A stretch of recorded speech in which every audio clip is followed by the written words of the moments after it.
ഒരു ഇലക്ഷൻ കാലഘട്ടമാണ്. ഇലക്ഷൻ കാലഘട്ടത്തിലെ വാക്കുകളൊക്കെ വളരെ ശ്രദ്ധേയമാകുന്നവയാണ്. ഇപ്പോൾ പല വാക്കുകളും പല പ്രസ്താവനകളും വിവാദമാകുന്ന കാലം കൂടിയാണ്. ഇപ്പോൾ അങ്ങനെ സോഷ്യൽ മീഡിയയിലടക്കം കത്തി നിൽക്കുന്ന ഒരു പ്രസ്താവനയെക്കുറിച്ചാണ് എനിക്ക് ചോദിക്കാനുള്ളത്. അതായത് ഗുരുവായൂരിലെ സ്ഥാനാർത്ഥിയായ ഗോപാലകൃഷ്ണൻ ഒരു പ്രസ്താവന പറയുകയുണ്ടായി. അതായത് ടിപ്പു സുൽത്താൻ കേരളം ആക്രമിച്ച് ഇവിടെ ഉണ്ടായിരുന്ന ഹിന്ദുക്കളെയൊക്കെ ആക്രമിച്ച് കൊലപ്പെടുത്തുകയും ഒക്കെ ചെയ്തിട്ടുണ്ടായിരുന്നെന്ന്. ശരിക്കും അങ്ങനെയൊക്കെയുള്ള ഒരു സംഭവം ഉണ്ടായിട്ടുണ്ടോ? ഇങ്ങനെയുള്ള ഒരു സാഹചര്യത്തിൽ പറയുന്നത് കൊണ്ടാണ്. അല്ല, ഗോപി ആദ്യം പറഞ്ഞ പോലെ ഈ ഇലക്ഷൻ കാലം ആകുമ്പോൾ സാധാരണ ഇലക്ഷൻ കാലഘട്ടത്തിൽ എല്ലാവരും ഉന്നയിക്കുന്ന അപ്പം ജീവിച്ചിരിക്കുന്ന ആളിനെ കുറിച്ചോ തൊട്ട് മുമ്പ് വന്ന ഒരാളിനെ കുറിച്ചോ, അല്ലെങ്കിൽ നമ്മൾ ചില സ്ഥാനാർത്ഥികളൊക്കെ അവതരിപ്പിക്കുമ്പോൾ EMSന്റെ ചെറുമകനാണ്, അല്ലെങ്കിൽ മന്നത്ത് പത്മനാഭൻ്റെ ഇന്നാരാണ്, ഇങ്ങനെയൊക്കെ പറയുന്നത് വലിയ സാമൂഹിക സംഭാവനകൾ നൽകിയിട്ടുള്ള ആളുകളുടെ പരമ്പരയിൽപ്പെടുന്നവരാണെന്നുള്ള രീതിയിൽ സ്ഥാനാർത്ഥികളൊക്കെ അവതരിപ്പിക്കാറുണ്ട്. പക്ഷേ നമ്മുടെ ഈ ഗോപാലകൃഷ്ണൻ അങ്ങനെ പരമ്പരയും പാരമ്പര്യവും അവകാശപ്പെടാനില്ല എന്ന് മാത്രമല്ല, ഗോപാലകൃഷ്ണന് വേറെ എന്തെങ്കിലും ഒരു ഭരണം കൊണ്ടുവരണം എന്ന് പറയാനൊരു മാതൃകാ ഭരണവും വേറെ എങ്ങുമില്ല. ഇപ്പോൾ ഗുജറാത്തിലെ ഭരണം കൊണ്ടുവരുമെന്നോ, UPയിലെ ഭരണം കൊണ്ടുവരുമെന്നോ, ബീഹാറിലെ ഭരണം കൊണ്ടുവരുമെന്നൊക്കെ പറഞ്ഞാൽ മലയാളി എടുത്ത് ഈ ഓടെ കളഞ്ഞളെ. അപ്പോൾ അതുകൊണ്ട് പുള്ളി കണ്ടുപിടിച്ചൊരു സാധനമാണ് ടിപ്പു സുൽത്താൻ കാലഘട്ടത്തിൽ ഹിന്ദുക്കളെ കൊന്നു എന്ന് പറയുന്നൊരു സംഗതിയാണ് പുള്ളി തുറന്നു വിട്ടിരിക്കുന്നത്. യഥാർത്ഥത്തിൽ 1700കളിലാണ് ഈ ടിപ്പു സുൽത്താൻ ആദ്യമായിട്ട് ഈ കേരളം ആക്രമിച്ചു വന്ന് 17 വയസ്സേ ഉള്ളൂ. അന്നത്തെ കാലഘട്ടത്തിൽ ടിപ്പു സുൽത്താൻ ആരെയും കൊല്ലേണ്ടിയൊന്നും വന്നിട്ടില്ല. ഈ ടിപ്പു സുൽത്താൻ വന്നപ്പോൾ തന്നെ നാടുവാഴികളും മറ്റൊരുമൊക്കെ ഓടി പേടിച്ച് ഉള്ള കിണറ്റിലും കുഴിയിലും ഒക്കെ മറിഞ്ഞു വീണ് അതിൻ്റെ ഒരു പരുവമായി അങ്ങ് പോയത്. ടിപ്പു സുൽത്താൻ ചെയ്ത ഏറ്റവും പ്രധാനപ്പെട്ട കാര്യം ഈ ഗോപാലകൃഷ്ണൻ്റെയും നമ്മുടെയൊക്കെ ഈ അമ്മുമ്മമാരെ ഉണ്ടല്ലോ, അമ്മുമ്മയുടെ അമ്മുമ്മയൊക്കെ തുണി ഉടുപ്പിച്ചു എന്നുള്ളതാണ് യഥാർത്ഥം. കാരണം ടിപ്പു സുൽത്താൻ വരുമ്പോൾ ഇവിടെ മാറി മറയ്ക്കാനെന്നുള്ള അവകാശം ഉണ്ടായിരുന്നില്ല. ടിപ്പു സുൽത്താൻ സന്ദർശിച്ചപ്പോൾ കാണാൻ എല്ലാവരും താണ്ടി ഇങ്ങനെ നിൽക്കുന്നു. അപ്പോൾ പുള്ളി പറഞ്ഞു, അതൊന്നും ഇവിടെ പറ്റത്തില്ല, ഇവിടെ മാറി മറച്ചുകൊണ്ടേ നിൽക്കാനൊക്കെ ഉള്ളെന്ന് പറഞ്ഞു. അങ്ങനെ മാറി മറപ്പിച്ചത് ടിപ്പു സുൽത്താനാണെന്നുള്ളത് എല്ലാവർക്കും അറിയാം. അല്ലാതെ ടിപ്പു സുൽത്താൻ ഹിന്ദുക്കളെ ആക്രമിച്ചു എന്നൊക്കെ ഈ അദ്ദേഹം പറയുന്ന നമ്മുടെ ഗോപാലകൃഷ്ണൻ പറയുന്നതിൽ ഒരു കാര്യമില്ല. എന്ന് മാത്രമല്ല, ഈ അന്നത്തെ കാലത്ത് ഇപ്പോൾ ഗോപാലകൃഷ്ണൻ പറയുന്ന ഹിന്ദുക്കളുടെ സ്ഥിതി എന്താണെന്നറിയുമോ?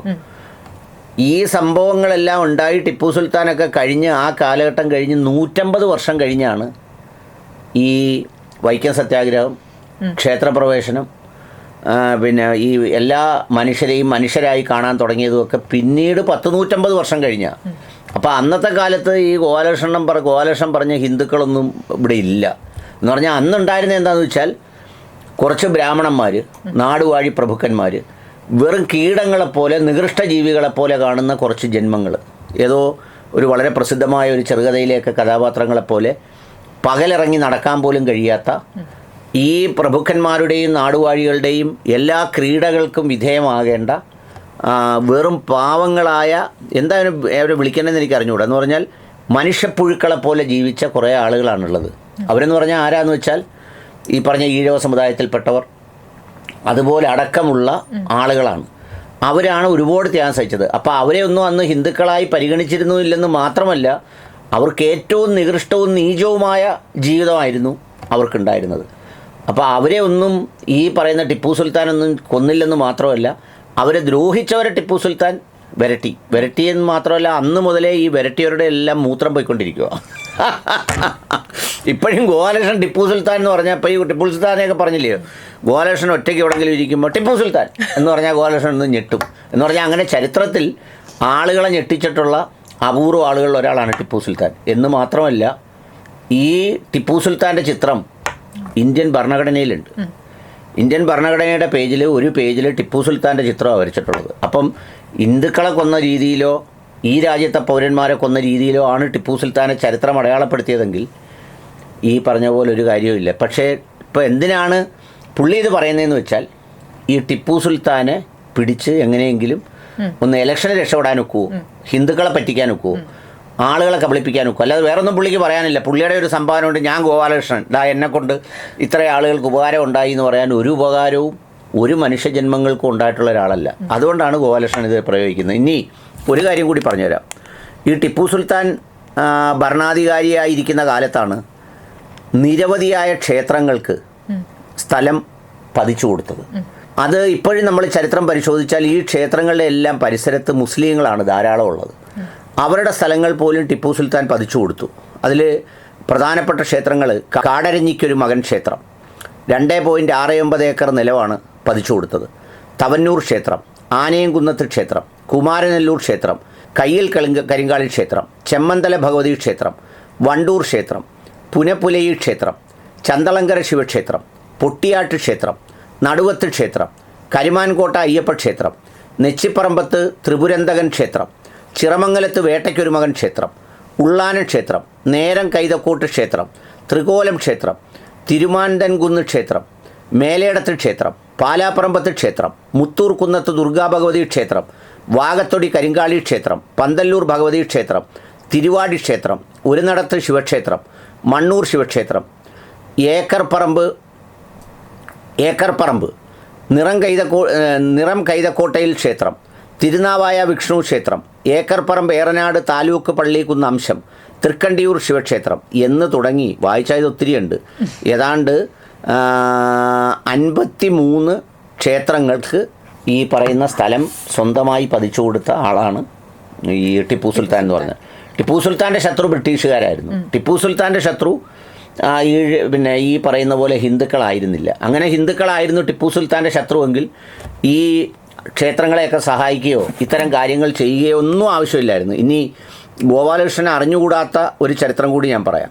എന്താണെന്നറിയോ, ഈ ടിപ്പു സുൽത്താൻ്റെ ഭരണകാലഘട്ടത്തിൽ ടിപ്പു സുൽത്താൻ്റെ മന്ത്രിസഭയിൽ 7 വകുപ്പുകൾ കൈകാര്യം ചെയ്തിരുന്നവരുടെ പേരെന്താണെന്നറിയോ? പ്രധാനമന്ത്രിയുടെ പേര് പൂർണ്ണയ്യ, ഫിനാൻസ് മിനിസ്റ്ററുടെ പേര് കൃഷ്ണറാവു, ആഭ്യന്തരമന്ത്രിയുടെ പേര് ശ്യാമയ്യ അയ്യങ്കാർ, നിയമമന്ത്രി രംഗ അയ്യങ്കാർ, പ്രതിരോധ മന്ത്രി നാഗപ്പ അയ്യ, വിദേശകാര്യം അപ്പാജി റാം, സാമൂഹ്യക്ഷേമം സുബ്ബറാവു എന്ന് മാത്രമല്ല ഈ കേരളത്തിൻ്റെ ഭരണ ചുമതല എന്ന് പറയുന്നത് മദ്ദണ്ണ എന്ന് പറയുന്ന ഒരു ബ്രാഹ്മണനാണ് ഇദ്ദേഹം കൊടുത്തിരുന്നത്.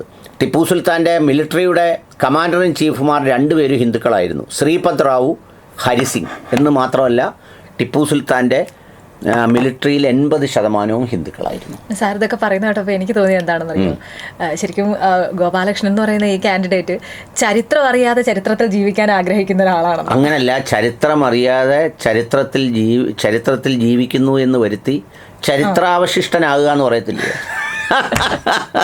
അതായത് ഇതൊന്നും ഗുരുവായൂരിലെ മണ്ഡലത്തിലെ ജനങ്ങൾ, അവിടെ കുറച്ച് ഹിന്ദു വോട്ട് കൂടുതലുണ്ട്. അപ്പോൾ അതുകൊണ്ട് അത് പിടിക്കാൻ വേണ്ടി എന്നാൽ ടിപ്പു സുൽത്താൻ്റെ തോളിൽ കയറിക്കളയാമെന്നും പറഞ്ഞ് കയറാൻ ശ്രമിച്ചിട്ട് വല്ല കാര്യമുണ്ടോ?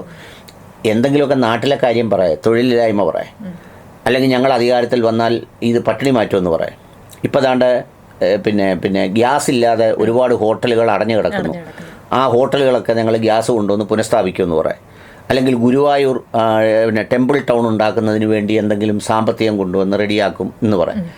ഇങ്ങനെയൊക്കെ എന്തെങ്കിലുമൊക്കെ പറഞ്ഞാൽ അതുകൊണ്ട് ആളുകൾ വിശ്വസിച്ചില്ലേലും ചിലപ്പോൾ ഈ തളർന്നു കിടക്കുന്ന രോഗികളൊക്കെ ഉണ്ടല്ലോ, ചലനശേഷിയില്ലാത്ത, അവരെടുത്ത് നിന്ന് ഗോപാലകൃഷ്ണൻ അടുത്തൊക്കെ പറഞ്ഞാൽ അവർക്കൊരു ചലനം ഉണ്ടായി ചിലപ്പോൾ ചാടി എഴുന്നേക്കും. അല്ലാതെ തൊഴിലില്ലായ്മ പറയാതെ, സാമ്പത്തിക കാര്യങ്ങൾ പറയാതെ, നാടിൻ്റെ വികസനം പറയാതെ എന്നോ മരിച്ചുപോയ ടിപ്പു സുൽത്താൻ്റെ കഥ ഇപ്പം പറഞ്ഞ് ടിപ്പു സുൽത്താൻ അന്ന് ഹിന്ദുക്കളെ കൊന്നായിരുന്നു എന്ന് ഇല്ലാത്ത കള്ളക്കഥ ഇങ്ങനെ ഒരെണ്ണം ഉണ്ടാക്കി. ഈ ടിപ്പു സുൽത്താന് ശേഷം എത്രയോ ഈ പറയുന്ന ഹിന്ദു വിഭാഗത്തിൽപ്പെടുന്ന ആളുകളെ ഈ ഫ്യൂഡൽ മനോഭാവമുള്ള സവർണ മേധാവിത്വം, അതായത് ഇപ്പോൾ ഈ ഗോപാലകൃഷ്ണൻ്റെയൊക്കെ BJP ഒക്കെ നയിക്കുന്ന ആ മനോഭാവമുള്ള ഉത്തരേന്ത്യയിലൊക്കെ പാളത്താറുകാരായ കോണാങ്കെട്ടുകാരായ ആളുകൾ എത്ര പേരാ ഈ പാവപ്പെട്ട ഈ ഹിന്ദുക്കളെ ഇതിൽ ഞാൻ പറഞ്ഞ ഈഴവ മുതൽ ഇങ്ങോട്ടുള്ള ചിലപ്പോൾ നായർ സമുദായത്തിലെ തന്നെ താഴ്ന്ന ലെവലിൽ നിന്ന് അവർ കണക്കാക്കുന്ന മനുഷ്യരെയൊക്കെ എന്തെല്ലാം തരത്തിൽ ഉപയോഗിച്ചത്. അവരെയൊക്കെ മനുഷ്യനായിട്ട് ഉയർത്തി നിർത്തിയത് ഇവിടുത്തെ നവോത്ഥാനമാണ്. പിൽക്കാലത്ത് വന്ന ടിപ്പു സുൽത്താൻമാരാണ് ഈ കേരളത്തിൻ്റെ ഒരു മുഖച്ഛായയും പ്രതിച്ഛായയും ഒക്കെ മാറ്റിയത്. അതുകൊണ്ട് ഗോപിക്ക് ബന്ധം വല്ലതും ഉണ്ടെങ്കിൽ വിളിച്ചു പറയാം, ഗോപാലകൃഷ്ണൻ പോകുന്നു പറയാം.